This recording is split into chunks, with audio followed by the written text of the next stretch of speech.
Sharon Kinne, born Sharon Elizabeth Hall, November 30th, 1939, also known as Jeanette Pugliese, and in Mexico as La Pistolera, is an American murderer and prison escapee who was convicted in Mexico for one murder and is suspected of two others in the United States. As of 2022, Kinne is the subject of the longest currently outstanding arrest warrant for murder in the history of Kansas City, Missouri, and one of the longest outstanding felony warrants in U.S. history.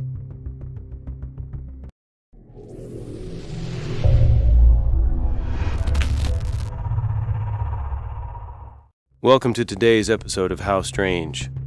If this is your first time visiting our channel, we bring you true crime and horror stories from all over the world.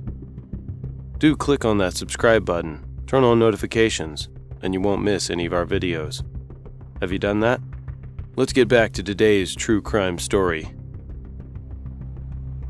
When she was in junior high, Sharon's parents moved the family to Washington State, but by the time she was 15, they had returned to Missouri.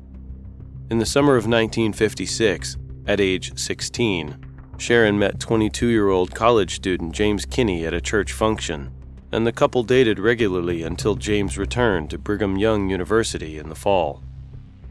Sharon, reportedly deeply interested in finding a partner with prospects who could take her away from independence, wrote a letter to James informing him that she was pregnant by him. James took leave from BYU and returned to Independence, where he married Sharon on October 18, 1956. After their wedding, the Kinnes returned to Provo, Utah. James resumed his studies at BYU, but put them on hold again at the end of the fall semester. The couple returned to Independence, where both took jobs. Sharon babysat and tended shops, while James worked as an electrical engineer at Bendix Aviation. Although Sharon claimed to have miscarried the child that had brought about their marriage, she soon became pregnant again. In the fall of 1957, she gave birth to a girl they'd named Dana. By the time the couple had a second child, Troy, Sharon was carrying on a regular extramarital affair with a friend from high school, John Boldis.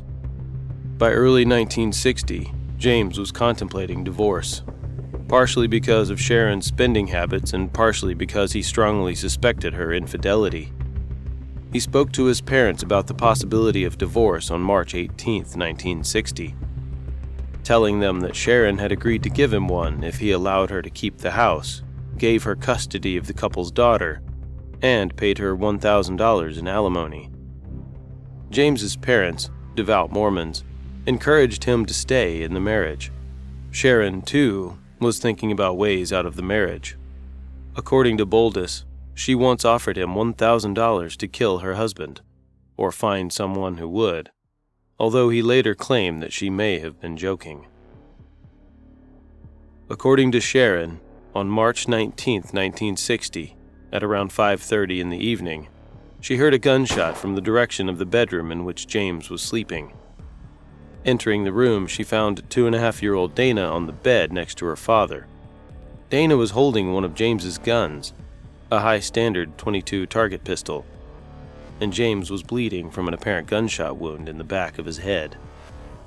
Sharon called the police, but James was dead by the time the ambulance carrying him arrived at the hospital. Police were unable to recover any fingerprints from the well-oiled grip of the pistol, and a paraffin test for gunshot residue was not performed on either Dana or Sharon.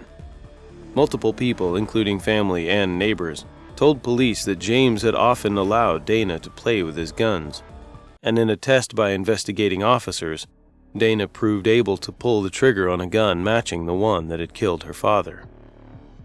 With no evidence to the contrary, investigators ruled the case an accidental homicide. The pistol that killed James was taken into police custody and never returned to Sharon. Despite her efforts to reclaim it, she later had a male friend secretly buy her a .22 caliber automatic pistol. When the friend told Sharon that he had registered the gun in her name, she requested that he re-register it under a name other than hers. With the investigation into his death closed, James was buried, and Sharon collected on his life insurance policies, valued at about $29,000, $230,000 in today's money. She was arrested, and the investigation resumed on James's death. The prosecution's case rested largely on their contention that Sharon had been so interested in seeing her husband removed that she had been willing to pay for his murder, supported by the grand jury testimony of Boldis. Boldis, though nominally a witness for the prosecution, weakened his testimony on the stand during the trial by claiming that Sharon's offer to pay him $1,000 in return for James's murder could have just been a joke. Further prosecution testimony alleged that the Kinneys' marriage had been on the verge of dissolution at the time of James's death, that Sharon's adultery had been a cause of this, and that Sharon had known that she would collect her husband's $29,000 in life insurance policies only if she were still his wife. After multiple trials, Sharon was found guilty, and in April of the same year, she was formally sentenced to life in prison. She began to serve her sentence in the Missouri Reformatory for Women. She was later released on her $25,000 bond. A fourth trial was scheduled for October 1964.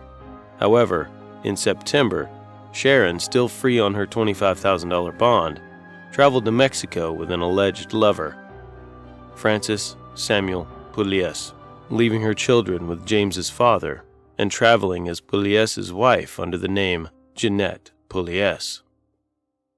After crossing the border, Sharon and Pugliese registered at a local hotel, Hotel Gin, as husband and wife. Sharon, saying that she felt unsafe in the foreign country, bought a pistol, which meant that the new couple now possessed multiple guns, having brought one or two with them from the United States.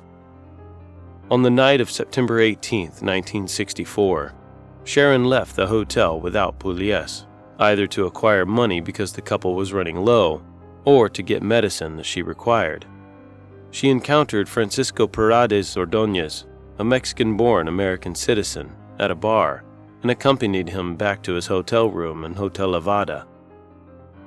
According to Sharon's account, she went in with Ordóñez to see photographs he offered to show her, but he soon began to make sexual advances toward her, and she was forced to fire her gun at him in an attempt to protect herself.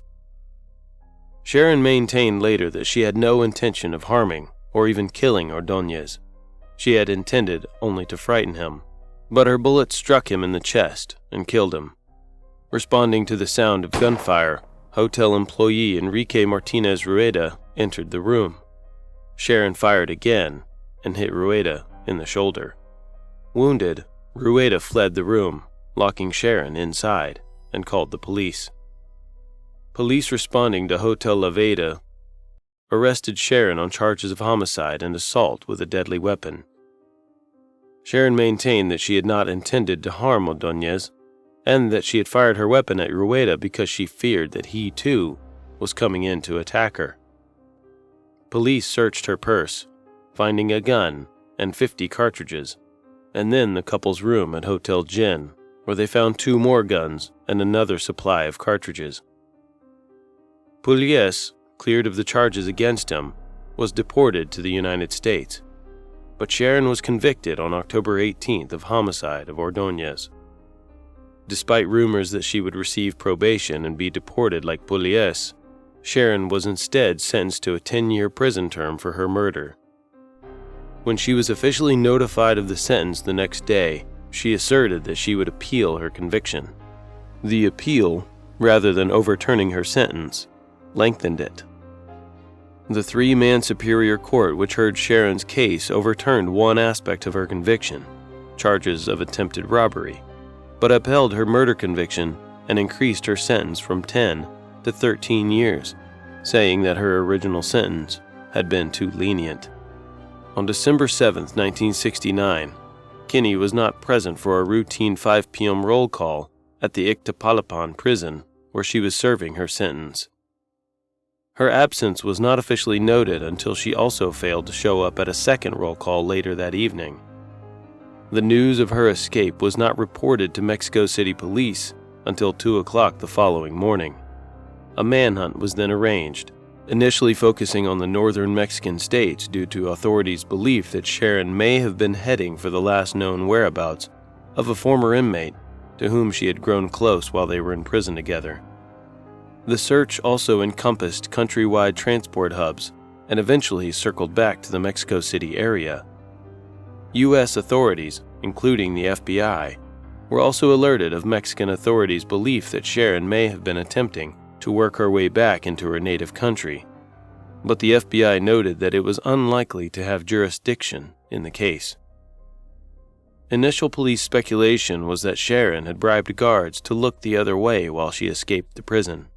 An unusual blackout had been reported at the prison on the evening of and at the approximate time of her escape. Investigation showed that a door that should have been locked had been left unsecured. Further questioning of prison guards and administration showed that oversight at the prison was generally lax and that it was staffed by fewer guards than it should have been. The intensive manhunt was short-lived. By December 18th, the Mexican Secret Service and the Mexico City District Attorney's Office were both reporting that they were no longer involved in searching for this escaped prisoner, while the federal district attorney was reporting that responsibility for the hunt belonged to the city district attorney's office.